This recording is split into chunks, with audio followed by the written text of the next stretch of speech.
Եթերում Սուրանկյունն է, որի նպատակը արդարության բացահայտումն է, որովհետև լավ է արդար գործի ծառա լինել, քան անարդարի տեր։ Ես Վայա Ղազարյանս եւ Սուրանկյան ստեղծագործական խումբը բարի ուշ երեկո ենք մաղթում ձեզ։ Կենտրոնական բանկի նախագահը օրերս հայտարարեց, թե Հայաստանում առկա է բարձր տնտեսական աճ ու ցածր գնաճ։ Այն պարագայում, երբ աշխարհի բազմաթիվ երկրներում հակառակ իրավիճակն է։ Մինչդեռ վիճակագրական կոմիտեի տվյալները այլ բան են փաստում։ Ապրիլին նախորդ տարվա նույն ամսվա համեմատ սպառողական շուկայում մարտցանագրվել է 5.3% գնաճ։ Պարենային ապրանքների ցանկում զգալիորեն աճել են կաթնամթերքի, պանրի եւ ձվի գները մոտ 13%, իսկ մսամթերքի գինը աճել է 9.4%-ով, ընդ որում տավարի միսը թանկացել է միանգամից 15%-ով։ Այսինքն, լսում ես պաշտոնյաներին, վստահեցնում են, թե կյանքը լավացել է, խոսում է շարքային քաղաքացու հետ, դժգոհում է թանկացումներից։ Ընդ որում ամեն օր խանութ մտնող ու թանկացումները սեփական գրպանի վրա զգացող թոշակառուին կամ նպաստառուին թանկացման պատճառները քիչ են հետաքրքրում։ Առավել կարևոր է, թե գները զսպելու եւ խոցելի խավին աջակցելու ուղղությամբ ինչ է անում պետությունը։ Հարցի պատասխանը ստանալու համար հարկ է վերլուծել պետության սոցիալ-տնտեսական քաղաքականությունը, ինչն էլ կանենք սուր թեմայի տաղավարում, իսկ մինչև այդ մեկ այլ կարևոր թանկացման մասին։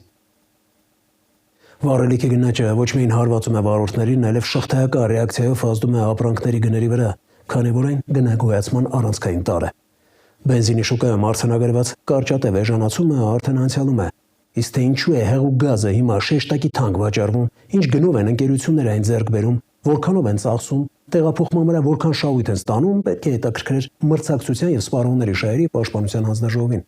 Սակայն այս կառույցը սովորաբար սահմանափակվում է հայտարարություններով, թե հետևում է շուկայի զարգացումներին եւ վերջ։ Որևէ մեկը այդպես էլ հոդաբաշխ բացատրություն չի տալիս, թե ինչու է օրինակ նույն ռուսական հեղուկ գազը ԵԱՏՄ անդամ չհանդիսացող Վրաստանում զգալի էժան, քան ԵԱՏՄ անդամ Հայաստանում։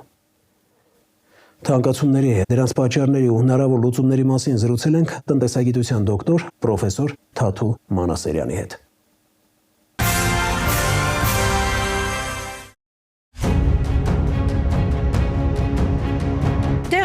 Ուզում եմ ուտեմ,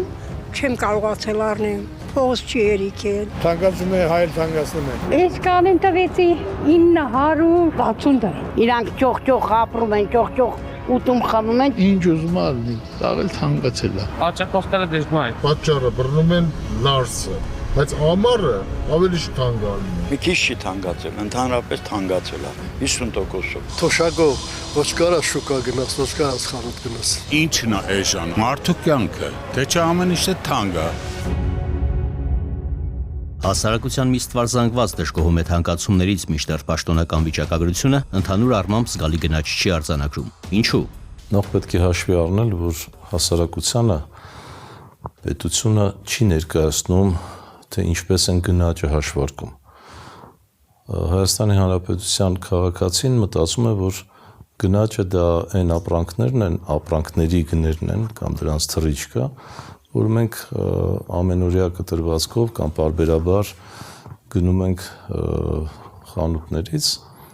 եւ սպառում ենք։ Իրականում դա մոտ 500 ապրանքների գներ են։ Երբ սա ասում ենք, բնականաբար նաև ներառվում են այնտեղ ապրանքներ, որոնք ոչ միայն ամենօրյա սպառման ենթակա չեն, այլ սպառողները նույնիսկ իրենց ամբողջ կյանքի ընթացքում հնարավոր է, որ չտեսնեն անգամ կամ չշոշափեն այդ ապրանքները, սկսած մոլիբդենից վերջացրած, չգիտեմ, տարբեր սպეციფიկ, այսպես ապրանքատեսակներով, եւ դրանց միջինացված գները բնականաբար պետք է միանիշ այսպես շրջանակներում լինեն։ Շատ կարևոր է, որ առաջի անհրաժեշտության, հիմա արդեն գալիս ենք այդ ապրանքներին, 10-11 ապրանքատեսակների խմբեր, որոնք եւ հարուստները, եւ միջին խավը, եւ աղքատները սպառում են ամենօրյա կտրվածքով։ Այստեղ մենք ունենք բոլորովին այլ պատկեր։ Եվ արդեն մի քանի տարի է, հատկապես վերջի 2 տարիների ընթացքում, մենք ունենք դրանցից մի քանիսի երկնիշ թվով աճ։ Պարենային ապրանքների ցանկում զգալի թանկացումներ են կաթնամթերքի, պանրի եւ ձվի շուկայում։ Այստեղ գնաճը կազմել է շուրջ 13%։ Մսամթերքի շուկայում եւս արձանագրվել է 9.4% գնաճ։ Որոնք են այս թանկացումների հիմնական պատճառները։ Պատճառները վերահսկողական գործառույթի ըստ էության բացակայությունն է։ Այսինքն պետությունը այս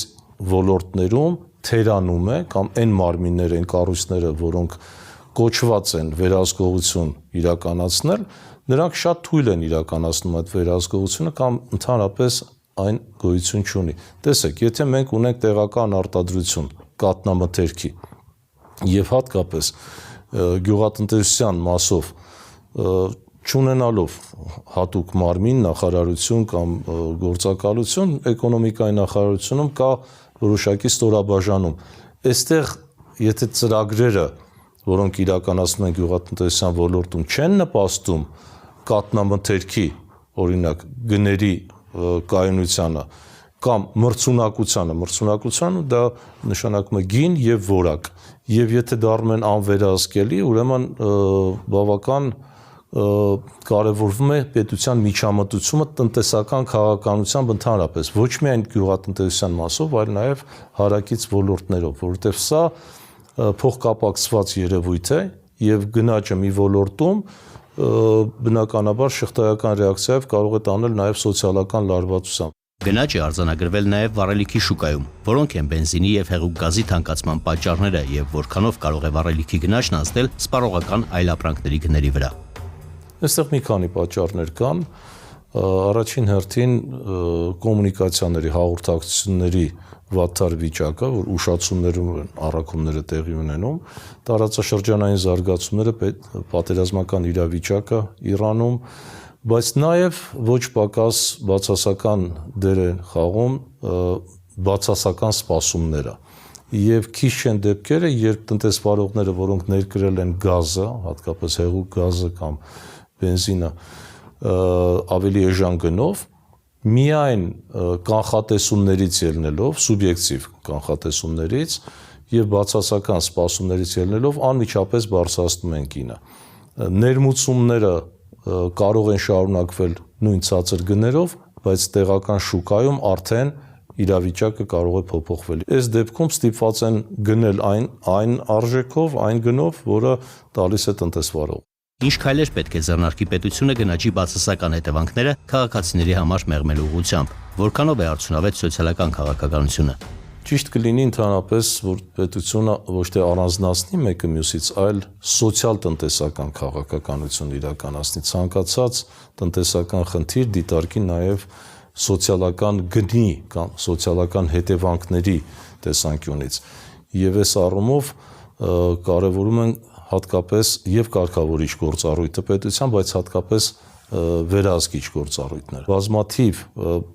ապրանքների գծով եւ ծառայությունների նույնպես, եթե վերահսկողական գործառույթը պատշաճ մակարդակով չի իրականացվում, ապա դա մեսեջ է տնտեսվարողներին, որ կարող եք բարձրացնել այնքան, որքան կարձագանքի պահանջարկը։ Եթե փորձենք գնահատել այսօր իրականացվող քաղաքականությունը, ապա ես կասեի, միգուցե դա մի քիչ կատեգորիկ հնչի, նման քաղաքականություն բացակայում է, այսինքն փոխկապակցվածություն տնտեսական քաղաքականության եւ սոցիալականի միջև եւ դրան էլ եթե հավելենք վերահսկողություն, որը անհրաժեշտ է, ապա այս կապը բացակայում է։ Որքանով է գոհացուցիչ իրականացվող տնտեսական քաղաքականությունը, ինչ քայլեր են անհրաժեշտ արդյունաբերության, գյուղատնտեսության ոլորտներում բեկումնային աճ ապահովելու համար։ Տնտեսությունը դա միայն ծրագրեր չեն, որոնք կազմվում են կաբինետներում եւ փորձում են իրականացնել։ Դա առաջին հերթին այն վտանգները, ռիսկերն ու սպառնալիքներն են, որոնք գոյություն ունեն տնտեսության մեջ, որոնք մենք պետք է անպայման գնահատենք, հաշվի առնենք եւ գնանք դրա կրճատման եւ վնասազերծման ուղղությամբ, որպեսզի ունենանք տնտեսական անվտանգություն, որից սկսում է զարգացումը։ Եթե մենք ունենք սպառնալիքներ եւ փորձում ենք զարգացնել տնտեսությունը առանց հաշվի առնելու գոյություն ունեցող սպառնալիքները, մեզ չի հաջողվի ոտքի կանգնացնել ազգային տնտեսությունը։ Ուրեմն առաջին հերթին պետք է սկսենք սպառնալիքներից, գնահատական տանք, թիրախավորենք, կրճատենք, եթե հնարավոր է նաեւ առանձին ոլորտներում վերացնենք, դա վերաբերվում է պարենային անվտանգությանը առաջին հերթին, դա վերաբերվում է էներգետիկ անվտանգությանը, ֆինանսական անվտանգություն, ժողովրդագրական անվտանգություն եւ այլն։ Եթե մենք այս սպառնալիքների խումբը չդիտարկենք, ապա մեզ չի հաջողվի ուրեմն ստեղծել ազգային տնտեսություն, մրցունակ տնտեսություն։ Իսկ մրցունակ տնտեսության համար մենք նաև պետք է հաշվի առնենք մեր մրցակցային առավելությունները առաջին հերթին։ Տեսնենք մարդկային կապիտալը Հայաստանի Հանրապետությունում բավարար է ծրագրերը կիրառելու համար կամ իրականացնելու համար։ Այսինքն կան այն մասնագետները, որոնք պետք է կյանքի կոչեն այդ ծրագրերը, թե ոչ։ Շատ դեպքերում կա խզում ծրագրերի միջև եւ այն ներուժի, որ ունի Հայաստանի Հանրապետությունը։ Կա նաեւ հակառակ պատկերը։ Ունենք մասնագետներ Հայաստանի Հանրապետությունում, որոնք դեռ չեն արտագաղթել, աշխատում են երկրում, բայց նրանք ստիպված վերամասնագիտանում են, որովհետև չեն կարողանում զբաղվել իրենց աշխատանքով։ Ուրեմն այստեղ պետք է նախ եւ առաջ հաշվառել, հստակ հաշվառել բոլոր ռեսուրսները, մարդկային ռեսուրսներ, հանքահումքային ռեսուրսներ, ֆինանսական ռեսուրսներ, արտադրական ռեսուրսներ եւ միայն դրա հիման վրա կառուցել հեռանկարային ծրագրեր։ Արդեն առիթ ունեցել եմ ասելու, որ Սուրանկյան թեժգծին զանգարողների բացարձակ մեծամասնությունը մեզանից սոցիալական աջակցություն է ակնկալում։ Յուրաքանչյուր շաբաթ նման տասնյակը զանգեր ենք ստանում, եւ թե հատկապես որ ընտանիքի պատմությանն անդրադառնանք, մեզ համար միշտ բարդ ընտրություն է, թեև ունենք սահմանված չափորոշիչներ, որոնց մասին հասկանալի պատճառներով չենք բարձրաձայնում։ Այս անգամ մեր ուշադրության կենտրոնում է Տաթևիկի ընտանիքի սրտաճմլիկ պատմությունը։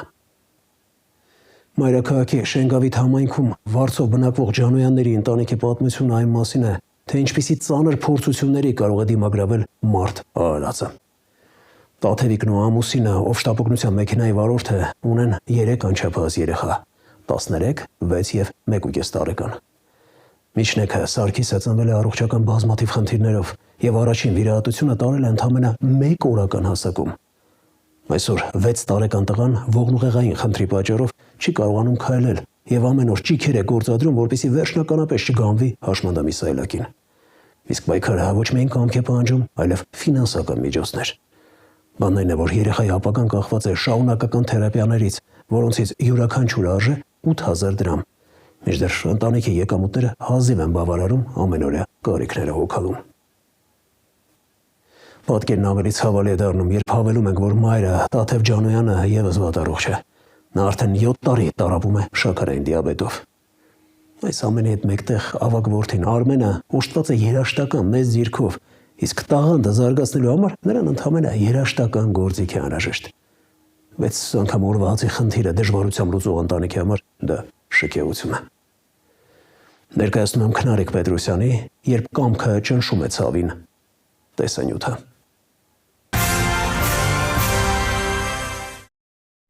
Որ նայում եմ մի քիչ քայլում, ես քայլում եմ, ասում եմ ավելի լավ է իմ կյանքը տուր իմ երեխուն, իմ ուժը տուր իմ երեխուն, Աստված ջան։ Երբ ընտանիքում հիվանդանում է երեխան, տունը սկսում է ուրիշ կերպ շնչել։ Ժամանակը կարծես դանդաղում է, օրերն այլևս չեն բաժանվում առավոտների ու երեկոների, այլ կիսվում է ցավի ու հույսի միջև։ Դեղեր, բժիշկների այցելություններ, պայքար, փոքրիկ հաղթանակներ։ Ու նույնիսկ ամենաչնչին առաջընթացն է դառնում մեծ ուրախություն, իսկ ամեն ժպիտ դարձյալ հույս է պարգևում։ 6 տարեկան Սարգսի համար այսօր նույնիսկ մեկ քայլ անելը դեռ հեռավոր երազանքի պես անհասանելի է։ Ես մի երազանք ունեմ։ Ես ուզում եմ, որ ես առողջանամ։ Ես քայլեմ։ Ես գնամ ընկերներիս հետ ֆուտբոլ խաղամ։ Մեկը ինձ տուն կանչի, ես գամ։ Ուղեղի շոնդավորում արեցին։ Հետո երկրորդ վիրահատությունից հետո ունեինք փոփոխություններ։ Երկրորդ վիրահատությունից հետո նորից թույլացավ ոտքերը։ Հետո թերապիաների գնացինք, ահագին էլի փոփոխություն ենք, ոտքերը կոտրվեց։ Էլ չկարացանք 2 տարի գնայինք թերապիաների, որտեղ ոսկորը չէր մնում։ Մի հատ ձեռք էինք տալի, կոտրվում էր։ Կարող է իրեն մի հատ ծաման բերես, թե ինքը թաթիկներ կպաճի, իմ բարի տատիկ, իմ անուշ տատիկ, իմ գեղեցկույթ տատիկ։ Ինքը մի ուրիշ ձևի գնահատող երեխա է, ես իրան ուղղակի Աստծուց կխնդրեմ, որ ինքը շուտ լավանա, ուրիշ ոչ մի բան։ Սարգիսը ծնվել է բազմաթիվ առողջական խնդիրներով եւ կյանքի առաջին ծանր փորձությունը սկսվել է դեռ այն ժամանակ, երբ ընդամենը 1 օրական նորածին էր, որովհետեւ հենց այդ ժամանակ է նա առաջին վիրահատությունը տարել, հետո հաջորդել է երկրորդը։ Այդ օրվանից այս ընտանիքի կյանքը վերածվել է անվերջ պայքարի, որտեղ Տաթևն ամեն առավոտը սկսում է երեխայի ցավերը մեղմելու փորձով։ Նա չի կարողանում քայլել ողնուղեղային խնդրի պատճառով, սակայն նույնիսկ այդ վիճակում շարունակում է պայքարել, որպեսզի ապագայում ամբողջությամբ չհայտնվի հաշմանդամի սայլակին։ Նրա ապագան այժմ կախված է շարունակական թերապիաներից, որոնք կարող են օգնել երեխային պահպանել շարժունակությունն ու գոնե մի փոքր ավելի մոտենալ ինքնուրույն քայլելու հնարավորությանը։ Սակայն յուրաքանչյուր թերապիայի արժեքը 8000 դրամ է, եւ այդ գումարը այս ընտանիքի համար հաճախ պարզապես անհասանելի է, որովհետև տան սահմանափակ եկամուտները հազիվ են բավականացնում առօրյա ամենակարևոր ծախսերին։ Բժիշկներն ասում են, եթե թերապիաները դադարեն, Սարգիսի վիճակը կարող է ավելի վատանալ եւ երեխան գամվի սայլակին։ Տեսնա, բոլորը քայլում են, ինքը չի քայլում։ Դա է խնդիրը, չքայլելն է, մեր ամենաշատ խնդիրը չքայլելն է։ Դուս է տանում ենք կայլասկայով, այս մեքենան էլ մեզի մի հատ աղջիկա նվիրե, այս մեքենայով ենք հանում դուրս։ Չգիտեմ, իր հիվանդությունը շատ բարդ հիվանդություն է։ Ես ոնց լինի 80-500 ինքը ծախսում ամսական իր երախու դեղերի համար։ Բոլոր դեղերով ինչ որ բժիշկը նշանակել է, ինքը պիտի պարտադիր խմի դրանք։ Այս տունը, որտեղ այսօր ապրում են, իրենցը չէ, արդեն 4 տարի ընտանիքը վարձով է բնակվում այստեղ։ Ամեն ամիս վճարելով 80000 դրամ, եւ այդ գումարն էլ հաճախ հերթական ծանրացած բեռն է նրանց ուսերին։ Ընտանիքի հիմնական եկամուտն ընդամենը 33000 դրամ նպաստն է ու Սարգսի 49000 դրամ թոշակը։ Իսկ հայրը, ով աշխատում է շտապօգնությունում, որպես վարորդ իր ամբողջ աշխատավարձով երբեմն կարող է փակել միայն տան վարձն ու երեխայի դեղորայքի ծախսերը։ Այն նկարահանման օրն էլ հերթապահության էր։ Այս կողմից հողն է թափում, այս կողմից ջուրն է թափվում, այն կողմից հողն է թափվում, շատ խառը իրավիճակ է։ Հատակը կեսը պոկած, կեսը նորմալ։ Սենց ապրում ենք։ Նալուշն եմ ուզում, մաման չկար մարտնի։ Տաթևն արդեն 7 տարի պայքարում է նաև ծանր շաքարային դիաբետի դեմ, եւ հաճախ նրա առողջական վիճակը վատանում է հենց երեխաների աչքի առաջ։ Սակայն նույնիսկ ամենածանր օրերին Տաթևը փորձում է չկոտրվել, փորձում է ժպտալ երեխաներին, ուժեղ երևալ, որովհետև շատ լավ գիտի, եթե ինքը ընկնի, իր հետ կփլվի նաև ամբողջ տունը։ Մաման շատ շուտ է վատանում, մենք իրան հանգստացնում ենք, շտապօգնություն ենք կանչում։ 3 ամսա սիստեմային նշանակը չի կարող այդ սիստեման ընդունի։ Աչքերս լավ չի տեսնում, ակնոց եմ կրում։ Դաժե ես աչքի դեղերը չեմ կարողանում օգտագործեմ, որովհետև ֆինանսականը չի ներում, պետքա վիրահատվի աչքերը, ամենաառաջինը Սարգիսս, որ ոտքի հելնի։ Ուրիշ ոչ մի բան չեմ ուզում։ Ինքն է կարևորը։ Մյուսները սաղ իր հունով կգնա։ Բժիշկները կարծեմ ամենս բուժում են։ Ես անում եմ մքսինյանք, որ բժիշկները չխանգարենք։ Ատում ամենս շուտ եմ բուժում ու գնում են։ Այս տան մեջ կա եւս մեկ լուռ ու հասունացած պայքարող 13 տարեկան Արմենը, ով իր տարիքից շատ ավելի շուտ է հասկացել կյանքի դժվարությունները։ Նա լավ է սովորում, խելացի տղա է եւ ունի մեկ մեծ երազանք՝ երաժիշտ դառնալ, որովհետեւ երաժշտության մեջ նա կարծես փորձում է գտնել այն խաղաղությունը, որը պակասում է իրենց տանը։ Բայց ընտանիքը նույնիսկ երաժշտական գործիք գնելու հնարավորություն չունի, որովհետեւ երբ տանն առաջնայինը դառնում է դեղորայքն ու թերապիաները, երեխաների երազանքները սովորում են երկար սպասել։ Ասում եմ, հաճախ եմ օրնօգնում փոքր քրոջը խնամելու հարցում, որ մայրը Սարգսի հոգսով զբաղվի։ Ես մի քանի գործիք նվագել եմ։ 4-րդ դասանից նվագում եմ, դաշնամուր եմ նվագում, տրամբոն եմ նվագել, հետո փոխվել եմ վառաբան, հիմա կլարնետ եմ նվագում։ Հիմա կոշիկ չեմ կարողանում հասցնել, հիմա շոր չեմ կարող, պայուսակ, ինչքան կարողանում եմ այնքան։ Այ պուճուրին ուրիշների տված շորերով եմ հագցնում, դե խնդիր չի, ոչինչ։ Առողջ են իրանք, կարևորը Սարգիսը ոտքի լինի։ Մենք անդադ նեղում ենք, որ ինքը չի քայլում, ես ուզում եմ, որ ինքը քայլի, իրար հետ միշտ իրար հետ լինենք, էլի, որ ինքը քայլի։ Ես ուզում եմ, որ իմ աղբերը կքայլի։ Որ լացում է ինձ բան ասում, հենց նեղվում է, գալի ինձ փաթաթվում է, լացում է։ Ես էլ իրան հանգստացնում եմ, որ չլացի։ Ես իրան շատ եմ սիրում, շատ եմ ուզում, որ ինքը քայլի։ Ընտանիքին հաճախ օգնում է նաև Տաթևի մայրը, ով մաքրուհու իր փոքր աշխատավարձով փորձում է ինչ-որ կերպ աջակցել աղջկա ընտանիքին եւ երբեմն հենց տատիկի այս փոքր օգնության շնորհիվ է հաջողվում շարունակել Սարգսի բուժումները։ Ուզում եմ հասկանալ, որ խաչմերուկում եմ սխալվել, որ Աստված ինձ փաչեց, ու սենց բան արեց։ Չի ստացվում, չեմ կարող։ Ես շատ եմ հավատում, որ մի օր մենք տուն ենք ունենալու,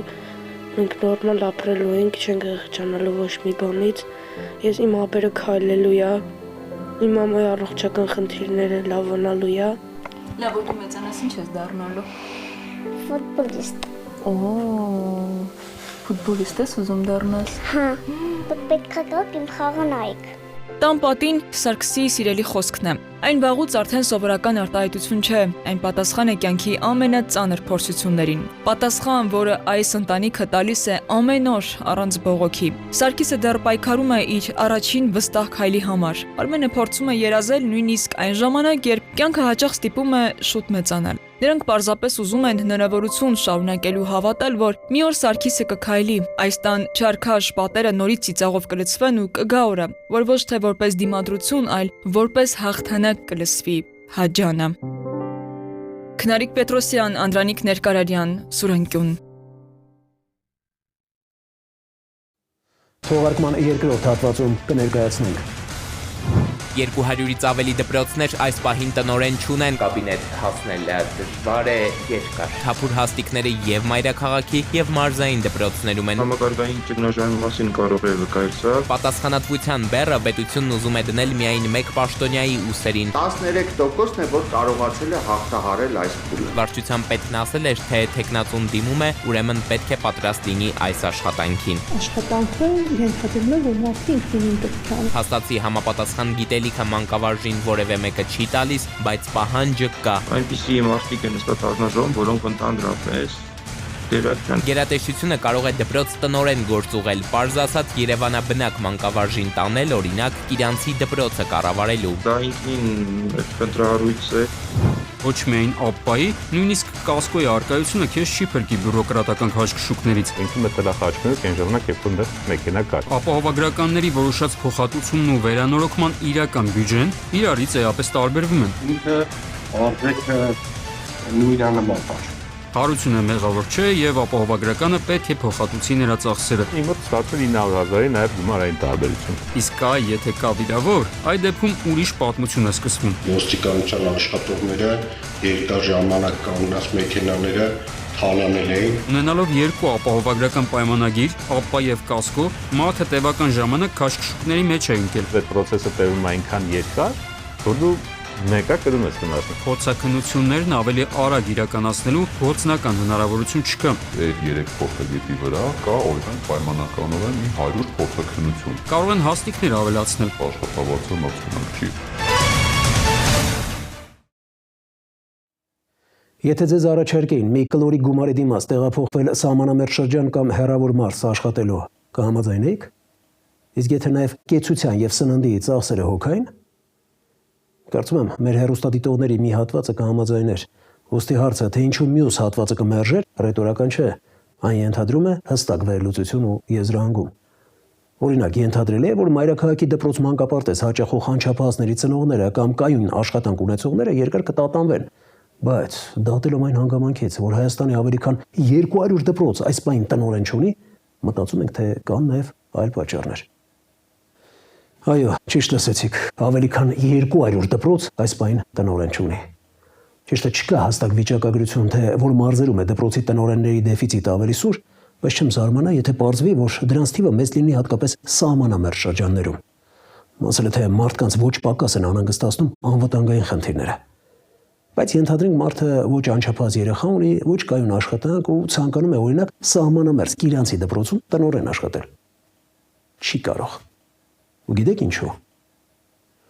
Որովհետև տեխնացուների ընտրության նոր կարգ է սահմանվել, ըստ որի պետք է զարգացման ծրագիր գրել, հարցազրույց անցնել։ Ու սա այն պարագայում, երբ հավակնորդի գաղափարները գնահատող հանձնաժողովը կարող է նույնիսկ տեղյակ չլինել, թե հատկապես ինչ է անհրաժեշտ կոնկրետ Կիրանցի դպրոցին։ Մի խոսքով կարելի ասել, ապահովված են օբյեկտիվ եւ սուբյեկտիվ բոլոր պայմանները, որ դպրոցները տնօրեն չունենան։ Տպավորություն է, թե անում ենք ամեն բան կրթական ոլորտը շրիշակի մակարդակից ներքև իջեցնելու համար։ Դե երևի անկիրճ ժողովրդին կառավարելը հեշտ է։ Էդուարդ Պողոսյանի տեսանյութը վերնագրել ենք կրթության անտերությունը։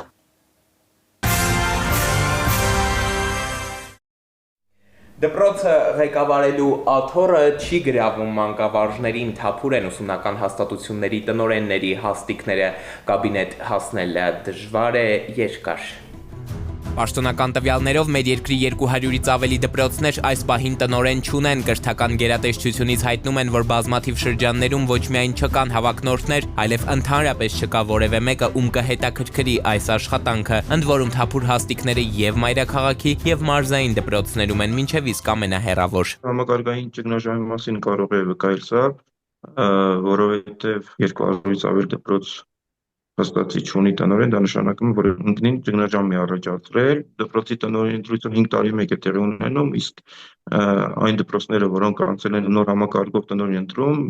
եթե հաշվի առնենք տեսակարգաշորը, այո։ Մանկավարժ Վանո Կարապետյանին հարցնում ենք, օրինակ անձամբ հայտ կներկայացնեք դպրոցի կառավարման ղեկը ձեր ձեռքն առնելու համար։ Ուսուցչի պատասխանը բացասական է, ասում է, եթե անգամ բավարար էր տնօրենի տեխնացուին ներկայացվող պահանջները, հիմա ուսումնական հաստատություն կառավարելու համար չէր դիմի։ Խնդիրները բազմազան են,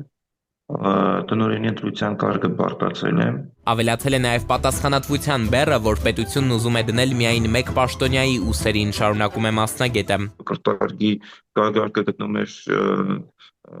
վերափոխումների տակ ու կարծում եմ դրա տակ մտնելը այդքան էլ ճիշտ որոշում չէ։ Մեր երկրում դպրոցի տնօրեն դառնալու համար հիմա նախ անհրաժեշտ է գրել զարգացման, ասել է թե նախընտրական ծրագիր, որը հենց այդ ուսումնական հաստատության համար անհրաժեշտ է համարում հայտ ներկայացնող տեխնացուն։ Ուրեմն մարդիկ դիմում են իրենց զարգացման ծրագրերով, որպեսզի մասնագիտական հանձնաժողովը ասի այո կամ ոչ։ Եվ պարզվում է, որ առավելագույնը էլի վերջի 3 տարվա ընթացքում 13%-ն է, որ կարողացել է հաղթահարել այս փուլը։ Եվ սա է պատճառը, որ փաստորեն բազմաթիվ դպրոցներ, հարյուրավոր կարելի ասել, այս պահի դրությամբ տնօրեն չունի։ Վատ բան չի արձազրույցը զարգացման ծրագիրը եւ այլն։ Դե խնդիրը նա է, թե ովքեր են այդ զարգացման ծրագիրը նայում։ Հանձնաժողովը այնպիսի մարդիկ են ստացած հանձնաժողովում, որոնք ընդհանրապես տեղյակ չեն տվյալ դպրոցից, դպրոցը ինչ կրթական կարիքներ ունի, ինչպիսի շենքային տեխնիկական բազա ունի։ Կազմի մասին էական տեղեկություններ ոչ ինտերնետում, ոչ հրապարակային որևէ աղբյուրում ըստ էության դու չես գտնի։ Ինչպես նաև այդ հանձնաժողովների արձանագրությունները չես կարողանում գտնել։ Պարզաբանումների համար դիմեցինք նաև կրթական գերատեսչությանը, սակայն կարճ արձագանք ստացանք, չեն մեկնաբանում։ Իսկ նախորդ տարի, ի դեպ, երբ Սուրանկյունը դարձյալ անդրադարձել էր թեմային, մեծ այդ զրույցում նախարարության հանրակրթության վարչության պետն ասել էր, թե տեխնացուն դիմում է, ուրեմն պետք է պատրաստ լինի այս աշխատանքին։ Երբ մարդը պատրաստվում է ղեկավարել որևէ, չգիտեմ, հաստատություն, այդ իր նախաձեռնությունն է ու հետևաբար իր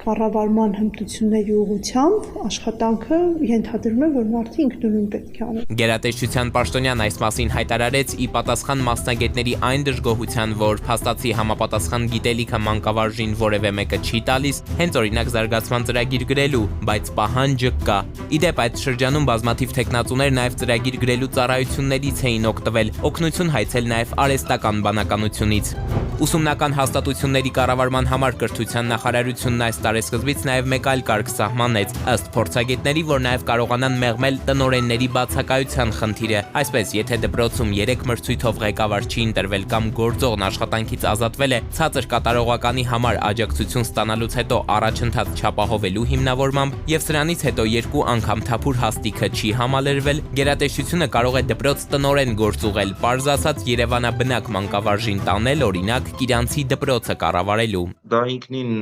խնդրահարույց է տարբեր ասպեկտներով, դպրոցը ոչ միայն կրթական հաստատություն է, նաև սոցիալական հաստատություն է համարվում, սոցիալական բաղադրիչները իր մեջ ներառում դպրոցը եւ շատ դեպքերում, եթե այսինքն նախարարությունը պետք է պատրաստ լինի կոնֆլիկտների հաղթահարման, որովհետեւ դրսից տնօրենի նշանակումը շատ դեպքերում կարող է կառավարական անձնակազմի եւ նշանակված գործված տնօրենի միջեւ խնդիրներ առաջացնի, սկսած մարդկային հարաբերությունից վերջացրած աշխատանքային հարաբերությունները։ Իսկ նման օրինակները քիչ չեն, բայց մինչև տնօրեն գործուղելուն հասնելը դպրոցներում նշանակվում են ժամանակավոր պաշտոնակատարներ կամ պարտականությունները կատարողներ։ Դեպքերի մեծ մասում նշանակվում են հենց ուսումնական գծով տնօրենի տեղակալները, շատ հազվադեպ կարող են լինել իրավիճակներ, որ տվյալ դպրոցից որևէ մեկը ցանկություն չի հայտնում կամ հրաժարվում են այդ պարտականությունները ստանձնել։ Աշխատավարձ չի ստանում, այսինքն տնօրենի պարտականությունների կատարող է, իրենք էս նշանակում են պարտականությունների կատարող, որպեսզի չվճարեն։ Իսկ այն անձը, որը կատարում է տնօրենի պարտականությունները, շատ դեպքերում ստիպված է կատարում, ծանրաբեռնված գրաֆիկով է այդ աշխատանքը կատարում, ու աշխատանքի օգտակար գործողության գործակիցը տեղ դժվում է։ Ինչ հետևանքների է բերում։ Պարզ է, որ նա իրենը չի համարում դպրոցը, որովհետև ժամանակավոր է, չնայած 2-3 տարի կարող է լինել այդ պաշտոնում, եւ դպրոցը սպասողական վիճակում է, թե ով է դառնալու տնօրեն, որպեսզի համապատասխան ձևով բուրգը կառուցվի տնօրենի ներքո։ Ըստ փորձագետի սա ազդում է նաև կրթության որակի վրա, հետազոտություններն են հաստատում։ Այն դպրոցները, որտեղ տնօրեններ չկան, կամ ժամանակավոր պաշտոնակատարներ են, կամ ուղղակի թափուր տեղեր են, այդ դպրոցների ցուցանիշները էապես զիջում են մյուս դպրոցներին, որտեղ մշտապես եղել է տնօրեն եւ տնօրենը չի փոխարինվել ժամանակ առ ժամանակ։ Երեխաների հաջողություններով ու ընդունվելու ցուցանիշներով այն դպրոցները, որոնք տնօրեններ ունեն, ավելի առաջնային դիրքերում են գտնվում։ Այն դպրոցները, որոնք տնօրեններ չունեն, երեխաների հաճախելիությունը շատ ցածր է։ Առաջիկայում մեր երկրում խորհրդարանական ընտրություններ են դպրոցների գործող տնօրենների եւ այս պաշտոնին հասնելու հնարավոր տեխնացուների հետ կապված, լինի ժամանակավոր պաշտոնակատար թե գործուղվող ղեկավար, փորձագետները դարձյալ մտահոգություններ ունեն, ասում են քաղաքական խաղերի մեջ մանկավարժներին ներքաշելն անթույլատրելի է, իսկ դրա պակասն ընդամենը մեկ շաբաթ մեկնարկած քարոզարշավում կարծես այնքան էլ չի զգացվում։ Մասնագետները ֆիքսել են վարչական ռեսուրսն իր գործն անում է։ Էդուարդ Պողոսյան, Տիգրան Հունանյան, Սուրանգյուն։ Չկա գետ մեկ օր, որ ճանապարհներին գոնե փոքր մասշտաբի վթարի ականատեսը չդառնանք։ Արդեն սովորական է պատկերը, երբ ջարդփշուր եղած կամ թեթև վնասված մեքենաները փակում են երթևեկերի գոտիները, վարորդները հարևանությամբ դարդից ծխում են, ապահովագրական ընկերության կամ բարեկային ծառայության աշխատակիցներն էլ նշումներ են անում եւ լուսանկարում դեպքի վայրը։ Սա վթարին հաջորդող առաջին ժամվա համառոտ պատկերն է։ Իսկ այ թե ինչ է լինում հետո, շատերը տեղյակ չեն։ Իսկ հետո մարդիկ սովորաբար հայտնվում են բյուրոկրատական մեծ քաշքշուկի մեջ։ Պարզվում է, եթե վթարված մեքենա ունի կասկո, ել չեմ խոսում ապայի մասին, միևնույն է, ամեն ուղղակում փորձաքննությամբ պետք է ապացուցես, որ կրածդ վնասը շատ ավելին է, քան գնահատողի նշած թիվը։ Ու մինչև չանցնես բոլոր այդ ինստանցիաներով, երկաթե նժույգդ չես կարող վարել, հետևաբար ձգձգվելու է նաև մեքենայի վերանորոգումը։ Բայց սա էլ ամենը չէ։ Եթե Աստված մի արասցե պատահարի հետևանքով լինի վիրավոր, նույնիսկ եթե 100%-ով անմեղ ես, միևնույն է, մեքենատ ամիսներով մնալու է ճանապարհային ոստիկանության հատուկ պահպանվող տարածքում, մինչև իրավապահները պարզեն մեղավորին։ Ընդ որում այդ գործընթացը կարող է ձգձգվել անվերջ, քանի որ համապատասխան փորձագետների պակաս կա, իսկ գործերի քանակը ահռելի է։ Այսինքն բավական չէ, որ մարդը ընկել է փորձանքի մեջ, անմեղ է, մի բան էլ մեքենան է ժանգոտում բաց երկնքի տակ, ինքն էլ ամեն օր կարող է գումար կորցնել, քանի որ շատերի համար մեքենան նաև եկամտի աղբյուր է։ Արմեն Աթալյանը նման երկու դեպք է ուսումնասիրել, ու այժմ կկիսվի իր եզրահանգումներով Տուգանային հրապարակի պատանները տեսանյութում։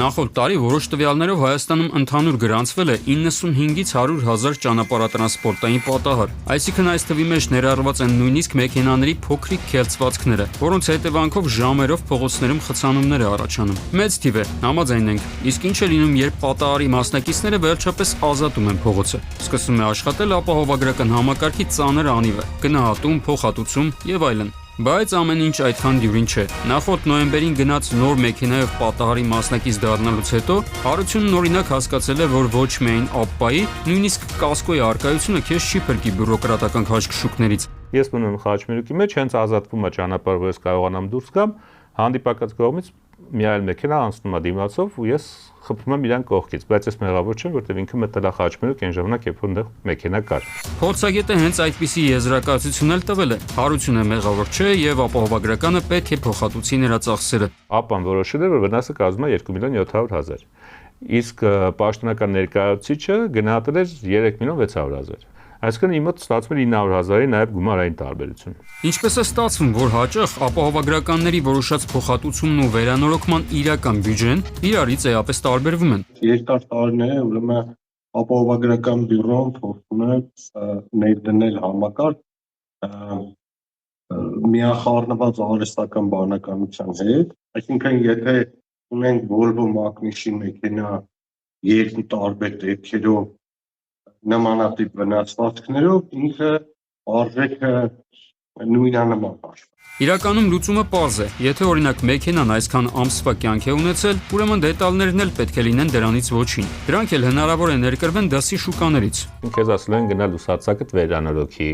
հնարավոր է վերանորոգել, հնարավոր է գնալ առնել ոչ օրիգինալը, հնարավոր է առնել օգտագործած մեքենայի վրայից հանել։ Դա չի հետաքրքրում, դա երկար process է, դու պետքա բանակցես, ապացուցես, որ քո մեքենան նոր է եւ դու չես ուզում երկրորդական շուկայից ձեռբես կամ քո մեքենան կարա լինի յուրահատուկ եւ չլինի երկրորդական շուկայում, դու ստիպված դա պատվիրես օրիգինալը։ Ապահովագրական ոլորտում գնահատման մոդելը փոխվի, այսինքն առաջնային փորձաքննություն ոչ թե անի ապահովագրական ընկերության աշխատակիցը, այլ կրկնակի նման անկախ փորձագետ անի, դրանով իսկ հարցը կլուծվի։ Ինչևէ, Հարությունը բողոքարկել է եզրակացությունը եւ ԱՊԱ բյուրոն արդյունքում որոշել է փոխհատուցման այլ գումար՝ 3.300.000 դրամ, բայց օրենքով ԱՊԱ պայմանագրով կարող է փոխհատուցվել այս գումարից միայն 2.500.000 դրամը։ Մնացածը պետք է ծածկի Կասկոյի պայմանագիրը։ Կասկոն ասաց, որ ոչ, դուք չեք կարող սկսեք վերանորոգումը, որտեղ մենք էլ ունենք մեր գործընթացը։ Ես 1 ամիս մնացի առանց մեքենայի, զրկվեցի իմ տրանսպորտային միջոցից, որը ուներ համ ԱՊԱ, համ Կասկո։ Այսինքն տրամաբանությունը հիմնականում հետևյալն է, եթե դու ունես ապահովագրություն, ուրեմն ապահովված ես վթարից եւ վթարի ժամանակ անմեղ լինելուց վնասներ կրելուց։ Բայց դա տենց չի, որովհետեւ այդ process-ը տևում է այնքան երկար, որ դու մեկը կրում ես վնասներ, որովհետեւ դու չունես մեքենա, օգտվելու ես տաքսիներից, որը հավելյալ ծախս է։ Վերջնացունքում ունենալով երկու ապահովագրական պայմանագիր, ԱՊԱ եւ Կասկո, ՄԱԹ-ը տևական ժամանակ քաշքշուկների մեջ է ընկել, գործին խառնել ծանոթ ընկերների եւ միևնույն է ֆինանսական կորուստներ ունեցել։ Արդյունքում ես մոտավորապես 700.000-ի կարգի հիմա պետքա գումար ավելացնեմ։ Գործընթացները այնքան երկար է տևում, որ հասնում է մի պահ, որ դու ասում ես ասեք ինչ եմ անում, ինձ պետքա մեքենան վերանորոգել, արդեն հետաքրքիր չի։ Նման քաշքշուկի մեջ ես ընկնում, երբ պատահարի հետևանքով վիրավորներ չեն եղել։ Իսկ եթե կա վիրավոր, այդ դեպքում ուրիշ պատմություն է սկսվում։ Նախորդ տարի 4784 վիրավորումների հանգեցրած պատահար է գրանցվել։ Բոլոր այդ դեպքերում մասնակիցների մեքենաները փոխադրվել են ոստիկանության հատուկ պահպանվող տարածք։ Օրինակ շատ հայտնի դեպք կար, որ մի քանի ամիս այս ոստիկանության աշխատողները երկար ժամանակ կանգնած մեքենաները թալանել էին, քրեական գործեր էր հարուցվել ու մեղքները ապացուցվել։ Ինչ է լինում հետո։ Քննությունը պարզում է մեղավորին, անմեղին հետո տուժածը ստանում է վնասի փոխհատուցում։ Իսկ որքան է տևում այս process-ը, խոսքը 1 կամ 2 ամսվա մասին չէ։ Այդ գործընթացը տևում է ամիսներ եւ նույնիսկ տարիներ։ Խնդիրն այն է, որ եթե պատահարի մասնակիցը նույնիսկ 100%-ով անմեղ է, միևնույն է, նրա մեքենան եւս պետք է ժանգոտվի հատուկ պահպանվող տարածքում։ Միջնորդային ուրեմն քննիչներին մեքենան վերադարձնելու ու դա օրենքով ամրագրվեր, որը հնարավորություն կտար, այսպես ասած, նախնական ակնհայտ անմեղ մարդուն տիրապետել իր մեքենան, որը իր համար ուրեմն եկամտի աղբյուր է հանդիսանում։ Փորձագետները շատ արագ եզրակացություններ տան, շատ արագ, որովհետև իրականում շատ լուրջ գործեր չեն, այսինքն մահվան ելքի հետ կապված չի, որ ամիսներով խորությամբ հետազոտվի բանը։ Մեր զրուցակիցը նախկինում աշխատել է հենց նման փորձագիտական կենտրոնում։ Նշում է, որ ճանապարհատրանսպորտային պատահարներին վերաբերող փորձաքննություններն ավելի արագ իրականացնելու գործնական հնարավորություն չկա։ Ճանապարհատրանսպորտային պատահարների դեպքով հետքաբանական փորձաքննության նշանակվել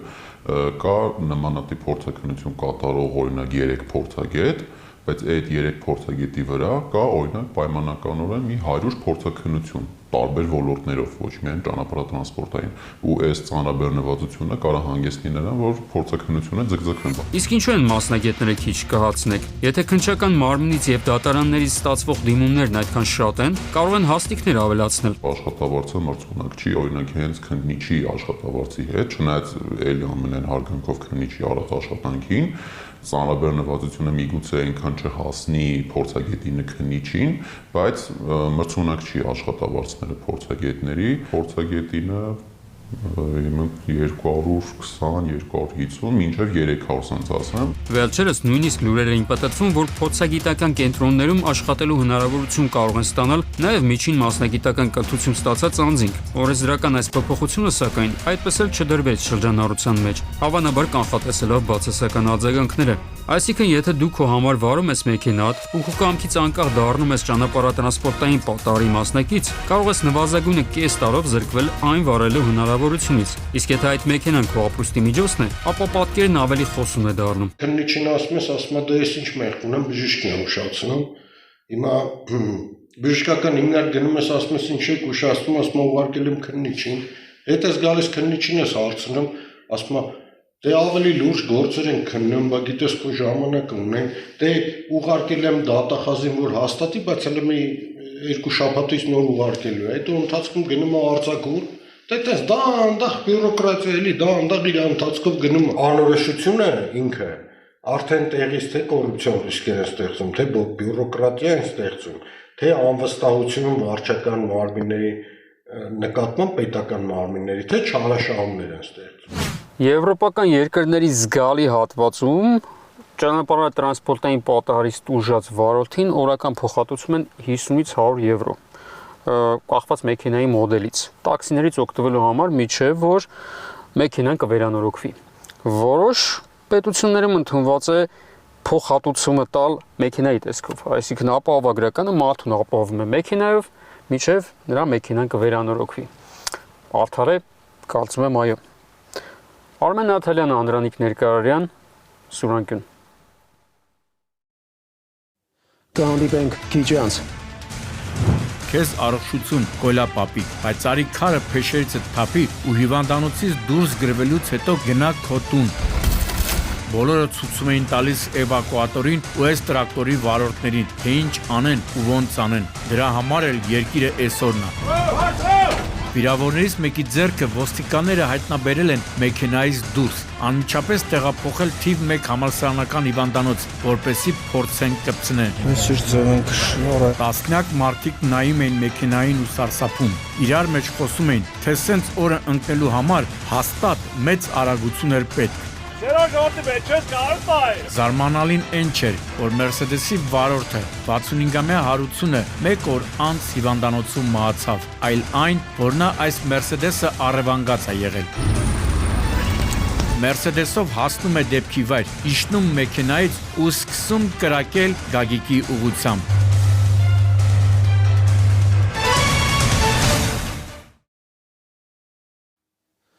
Ամեն անգամ, երբ որևէ արտակարգ դեպք ներկայացնելիս մտածում ենք, որ այլևս ոչինչ չի կարող մեզ զարմացնել, տեղի ունենում մի նոր, ավելի ցնցող դեպք, որը զարմանքից բացի նաև զայրույթ է առաջացնում։ Երբ Շամշյանը զանգարեց ու ասաց, թե մեկը մյուսի վրա կրակել է, ապա նաև վրայերթի ենթարկել, մինչև վերջ չպատկերացրեցի, թե ինչ է իրականում կատարվել Նուբարաշենի խճուղում։ Ու դա բնական էր։ Դեռ հայտնի չէին բոլոր մանրամասները եւ ոչ ոք չէր կարող կանխատեսել իրադարձությունների հետագա ընթացքը։ Բացեմ ճակետները։ Մեր տեղեկություններով 35-ամյա Սարգիսը ֆինանսական լուրջ պարտքեր է ունեցել մի շարք անձանց, այդ թվում 41-ամյա Գագիկին։ Սարգիսն ու Գագիկը պայմանավորվում են հանդիպել։ Վերջինն արդեն տեղում է լինում, երբ Սարգիսը Mercedes մակնիշի ամենագնացով մոտենում է, իջնում մեքենայից ու ատրճանակից կրակոցներ արձակում Գագիկի ուղղությամբ։ Գագիկին հաջողում է խուսափել փամփուշտներից ու դիմել փախուստի, սակայն Սարգիսը մեքենայով հետապնդում է նրան եւ մահացու վրայերթի ենթարկում։ Քիչ անց կտեսնեք կադրերը։ Մինչև այդ ասեմ, որ այս պատմության շարունակությունը պակաս ինտրիգային չէ։ Գագիկին սպանելուց հետո Ստահակը որոշում է փախչել Վրաստան։ Բայց քանի որ նմանները անտեղյակ են, որ երկրայինից բացի գոյություն ունի նաև երկնային դատաստան, Իջևան Դիլիջան ճանապարհին դուրս է գալիս երթևեկելի գոտուց եւ հայտնվում Աղստև գետում, որտեղից նրան տեղափոխում են Իջևան բժշկական կենտրոն։ Մնացածը, ինչպես ասում են, տեխնիկայի հարցեր։ Իրապահները Սարգսին տեղափոխում են այնտեղ, որտեղ սովորաբար հայտնվում են նմանները։ Ասեք, որ հոլիվուդյան ֆիլմի սցենար է։ Ցավոք, նման սցենարներ Հայաստանի իրական կյանքում վերջին շրջանում հաճախ են գրվում, ինչի պատճառների մասին առիթ ունեցել եմ խոսելու։ Անցած օրերի քրեական քրոնիկոնը դժբախտ պատահարներն ու ավտովթարները Գագիկ Շամշյանի պարտքի արյունով վերադարձը տեսանյութում։ Այն մարդ, երբ լսում ես, որ մեքենայի ղեկին տարեց մարդը, օրինակ 83 տարեկան երկակի զգացողություն ես ունենում, մի կողմից մտածում ես, թե ինչ լավ է, որ վարորդը իրեն երիտասարդ է զգում, թե չէ, այլ պարագայում հաստատ ղեկին չէր նստի, մյուս կողմից վախի զգացում ես ունենում, ասում ես, բայց չէ, որ մարդը վսյոժը 83 տարեկան է, փորձանքի հանդիպելու նրա շանսը ավելի մեծ է, քան երիտասարդներինը։ Հիմա կասեք, թե ինչի ես թեմայով բացեցիր նյութը Չամշան, կա առիթ ժողովուրդ ջան, եւ այն ընձեռվել էր օրերս։ Խոսքը երեկոյան ժամը 20:50-ի սահմաններում Եղվարդ Զորավան ավտոճանապարհին կատարվածի մասին է։ Եթե նկատեցիք, օգտագործեցի առիթ բառը, իսկ այդ բառը սովորաբար օգտագործում են ուրախությունների ժամանակ։ Ստեղ էլ է կարելի ասել ուրախություն։ Եթե գազելի ճանապարհի երթևեկելի գոտուց դուրս գալու, հողաթմբին բախվելու եւ դաշտում գլխի վայր հայտնվելու հետևանքով մահացող չկա։ Խոսքը վարորդի մասին է, իսկ ղեկին եղել է 83-ամյա Կոյլա Պապիկը։ Հա, վայցանը կոտրվել է։ Արմինա բկին տարե։ Չէ, լուսավորիչ։ Հա, բայց բանն է, Եղվարդի շտաբօգնությունն եկել է։ Շտաբօգնությունն լուսավորիչ։ Տղեկ, տարածքից դուրս եկեք։ Էվակուատորի վարորդի դուքեք։ Բայց էսի ինչ կտա։ Դե հիմա ինչ գտել են, այն էլ բերել էին, որպեսզի Կոյլա Պապիկի գործածի հետևանքները վերացնեն։ Ու մինչ դա կանեն, հետաքրքրվեցի, թե ոնց է Պապիկը։ Ասեցին, որ բարեբախտաբար մոտակայքում քաղաքացիներ են եղել, պլյուս Եղվարդի շտաբօգնությունն է օպերատիվորեն գործել։ Տեղում առաջին օգնությունն են ցուցաբերել ու արագ հասցրել Արմենիա բժշկական կենտրոն։ Այսինքն, որ Պապիկը իրեն այնքան երիտասարդ է զգում, որ առանց վախի նստում է բեռնատարի ղեկին, դրան էլ պիտի գումարենք բախտի հանգամանքը։ Քեզ առողջություն, Կոյլա Պապիկ, բայց արի քարը փեշերիցդ թափի ու հիվանդանոցից դուրս գրվելուց հետո գնա քո տուն, վաստակածդ հանգիստը վայելելու։ Խնդրում եմ, որոշ իրողությունների հետ արդեն հաշվի նստես։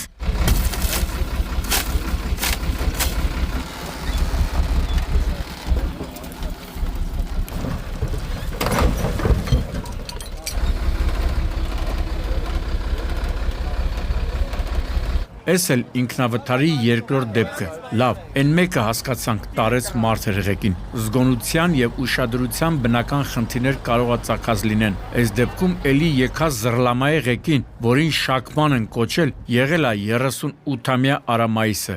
Վայ չէի նկատել Պապիկի տարիքը, 83 էր, Արամայիսին է 38։ Թարս վրացած թվեր են, բայց արդյունքը ցավոք նույնն է։ Սենց, այս է։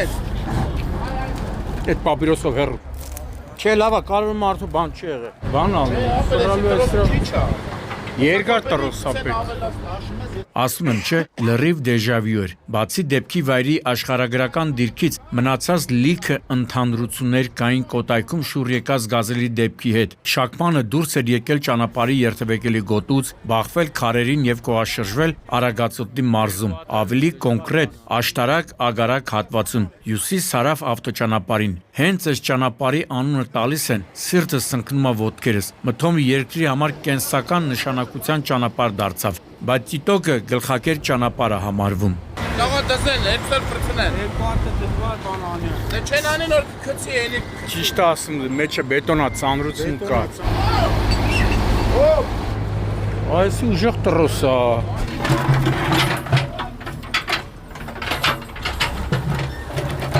Թե ինչ հանգամանքներում է Արամայիսը մեքենան այսօրը գցել, նախաքննական մարմինը կպարզի։ Թեև միշտ էլ ասել եմ, որ այս կարգի բեռնատարները քշելը թթութան չի, ամեն մարդու բան չի։ Կարևորը նրան բան չէր եղել։ Բայց դե այս նկարահանման ընթացքում ռուսի ասած «Սկուչասնե պրիխադիելոս» էլի, ինչպես հաճախ է լինում նման դեպքերում, մի բանվորի 10 պրարաբ է հասնում։ Բոլորը ցույցում էին տալիս էվակուատորին ու այս տրակտորի վարորդներին, թե ինչ անեն ու ոնց անեն։ Դրա համար էլ երկիրը այսօրն է, բայց դե լավ է, վարորդները քիչ ականջ դրեցին սրան նրան ու իրենց առաքելությունը հաջողությամբ պսակեցին։ Ցավոք պետք է հասնեին մեկ այլ պատահարի, դրա համար բեռնատարի գետնից պոկելու կադրերը տենց էլ չանմացրի։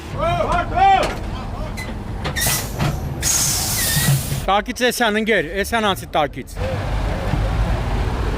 Եթե մտածում եք, որ ինքնավթարների շարքն այսքանով ավարտվեց, չարաշար սխալվում եք։ Մի քանի րոպեից եւս մեկը կհանձնենք ձեր դատին, բայց այս անգամ ցավոք ողբերգական ավարտով։ Մինչ այդ առաջարկում եմ տեղափոխվենք Սևան-Երևան Չարաբաստիկ ճանապարհի Կոտայքի մարզին պատկանող հատված, որտեղ տասնյակ մարդիկ առանց չափազանցության ականատես եղան մի ուժսի, որի մասին նույնիսկ հիշելուց եմ վատանում, եւ ուրեմն օրը ցերեկով, իսկ ավելի ստույգ 15:10-ի սահմաններում իրար են բախվում Տեսլան, Wrangler-ը, Nissan-ն ու երկու Ford Transit-ները։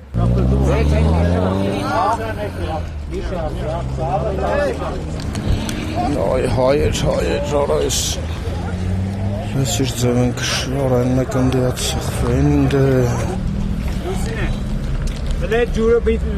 ուրա տանստերով ջուրը հələ։ Տան քանի վիրավոր է։ Կես ասում է 6, կես ասում է 7։ Հենա արդեն լսեցիք, որ բախման հետևանքով կար 7 տուժած։ Մի մասին տարբեր աստիճանի մարմնական վնասվածքներով տեղափոխել էին Աբովյանի, մի մասին էլ Երևանի տարբեր հիվանդանոցներ։ Դելի ժեշտերի մասին չեմ խոսում։ Հենա Ford Transit-ներից մեկը գլխի վրա շրջվել էր։ Wrangler-ը հայտնվել էր կանաչ գազոնի վրա։ Տեսլան վերածվել էր մետաղե ջարդոնի ու տենց լիքը վիճակներ։ Թե ում ճակերտավոր հերոսության արդյունքում է կազմակերպել շղթայական վթարը, թող քննիչները պարզեն։ Մենք արձանագրենք վթարի ամենաառանցքային պահը, հենց որի մասին քիչ առաջ խոսում էի։ Ոստիկանները Կոտայքի բաժնի պարզել են, որ վիրավորներից մեկը տեղափոխվել է Հերացու անվան թիվ 1 համալսարանական հիվանդանոց։ Նրա ձեռքը,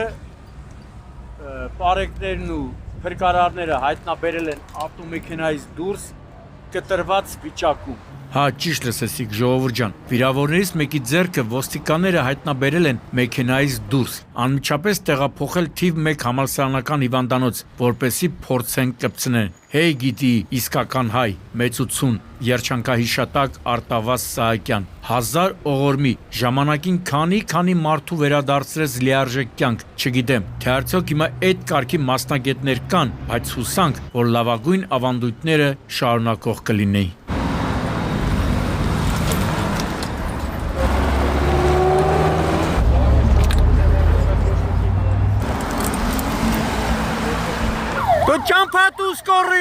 Հիմա ողբերգական ելքով ինքնավթարի մասին չեք հավատա, բայց ես մի ինքնավթարի դեպքում էլ գործ ունենք խորհրդային ժառանգության հետ։ Նորին մեծություն գազ 2410։ Հեյ գիտի, ժամանակին ինչ մոնստր էր, գազան։ Ցեկայի ջոջերը նախքան 31-երի դուրս գալը դրանցով էին գնում գալիս։ Հասարակ քաղաքացիներն էլ նայում էին ու մտածում, թե տեսնես, այս կյանքում իրենք 2410 կվարեն, բայց փոխվում են ժամանակները, փոխվում են մարդիկ։ Հիմա լավագույն դեպքում այս մեքենաները մարզաբնակներն են վարում, քաղաքաբնակները ավելի առաջադեմ են։ Շատ խորացա, ժողովուրդ ջան։ Երևի տարիքս իրենն ասում է, շուտ եմ սկսել ընկնել հիշողությունների գիրկը։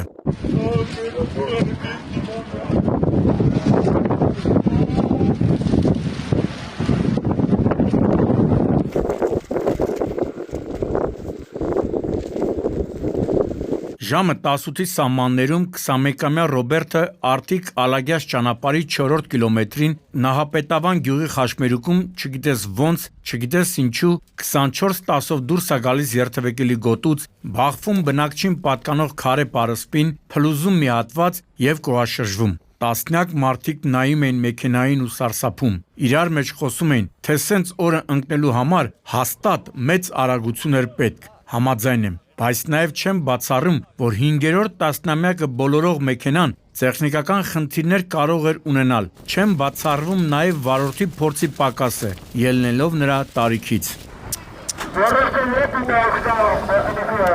Ամենահարմարը սենց է։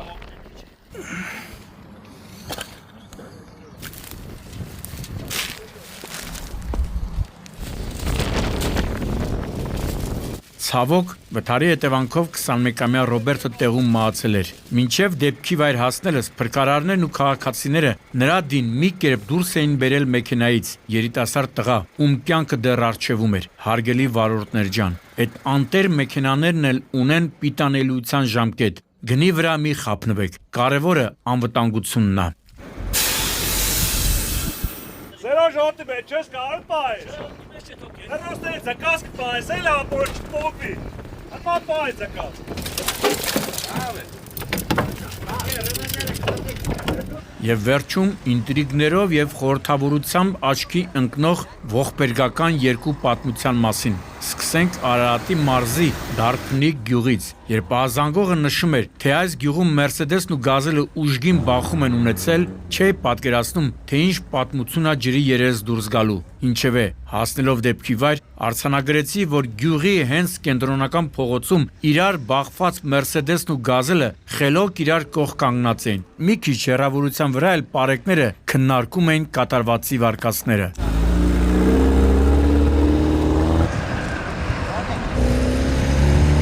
Ու քանի որ երկու մեքենաների առջևի հատվածներն էին վնասված, հիմնական վարկածը առնչվում էր ճանապարհային բախմանը, այսինքն մեքենաներից մեկի վարորդը դուրս է եկել հանդիպակաց։ Հիմա թե փորձել է վազանց կատարի, թե այլ պատճառով թող իրավապահները պարզեն, բայց փաստն է, որ Մերսեդեսի դիմապակու վրա երևում են վարորդի գլխի հարվածի հետքերը, ու երբ ասացին, որ վթարի հետևանքով նրա վիճակը ծայրահեղ ծանր էր, չզարմացա։ Ով գլխով նման հարված կատարի ու վիճակը ծանր չլինի, բայց ավելի մեծ զարմանքը դեռ առջևում էր։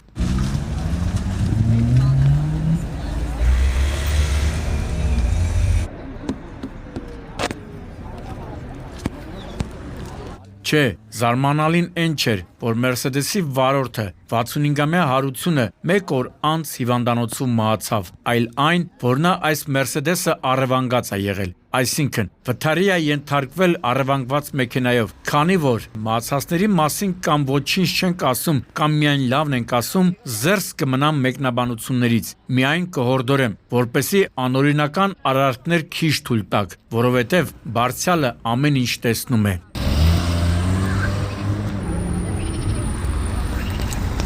Լավ, կինոն սկսվեց։ Հոլիվուդյան ֆիլմի սցենար, հայ հանցագործի գլխավոր դերակատարմամբ, եւ ուրեմն 35-ամյա Սարգիսը, որին կարելի է հետագայում Ստահակ անվանել, չգիտես ինչ է անում, ինչ չի անում, բայց տարբեր մարդկանց լուրջ գումարներ է պարտք լինում։ Նրանց թվում է եղել նաև 41-ամյա Գագիկը։ Նախնական տեղեկություններով իրարը ջամո են լինում Նուբարաշենի խճուղում։ Հեսա արդեն կադրերից տեսնում եք, թե ինչպես է Ստահակը, ով ավտոմեքենա վարելու իրավունք չի ունեցել, զրկված է եղել, Մերսեդեսով հասնում է դեպքի վայր, իջնում մեքենայից ու սկսում կրակել Գագիկի ուղղությամբ։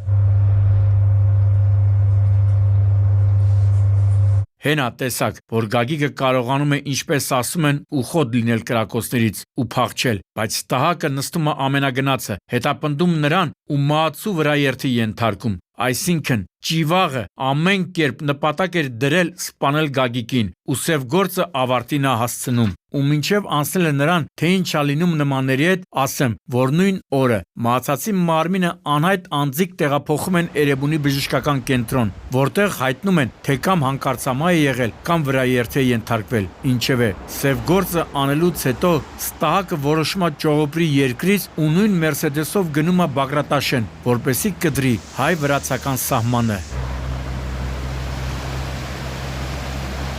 Հե այդ տղա, հասար տեղ, պարոն Սարգիս, իհարկե չհասար։ Իջևան Դիլիջան ճանապարհի 13-րդ կիլոմետրին այդ մարդանման արարածը դուրս է գալիս երթվեկելի գոտուց, բախվում բետոնե պատնեշին եւ հայտնվում գետում, որտեղից նրան տեղափոխում են Իջևան բժշկական կենտրոն։ Այնտեղից փորձում է ճողոպրի, բայց Էրեբունու քննիչների արհեստավարժ աշխատանքի եւ Տավուշի մարզի պարեկների հմուտ գործողությունների արդյունքում հայտնվում են նառերի վրա։ Այնտեղ կբացատրեն, թե ինչ է լինում, երբ փորձում են պարտքերից թռնել։ Եվս մեկ անգամ շնորհակալություն հայտնենք իրավապահներին օպերատիվ աշխատանքի համար։ Դե գիտեք, մենք լավին լավն ենք ասում, վատին վատ։